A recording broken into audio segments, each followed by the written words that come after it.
I just took the front panel off the 5100 BTU Hampton Bay, and I'm going to take the switch panel off.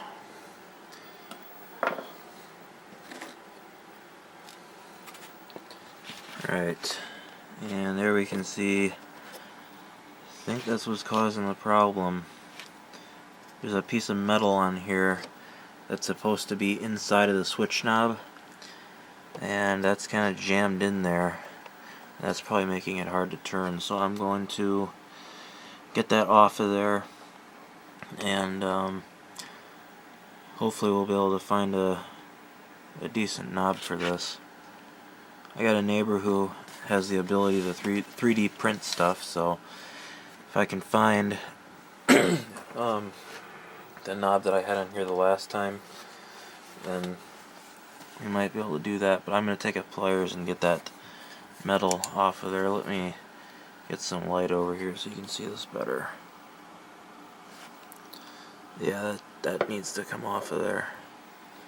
That's not part of the switch. That's supposed to be part of the knob.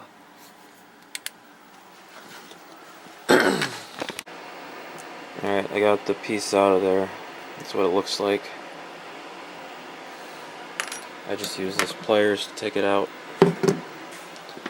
So hopefully now that's won't have any more problems. If it does, I'll have to take the switch apart and fix whatever's causing that. But it seems to be turning pretty easily right now. I mean, if I can turn it that easily with no switch knob on it, I think it's fine. So hopefully that stays okay. And this is where that piece is supposed to go. It goes in the switch knob like that. Obviously, the metal part got pushed too far into the switch, and it made it hard to turn, and then this just broke because of that. So the new switch knob for the Hampton Bay air conditioner has arrived. As you can see, it's definitely bigger than the original one. This is apparently for a Goodman air conditioner, but it fits on there just fine. It doesn't point the right way, so I'm going to have to draw a mark on there with a marker. But it works absolutely perfectly.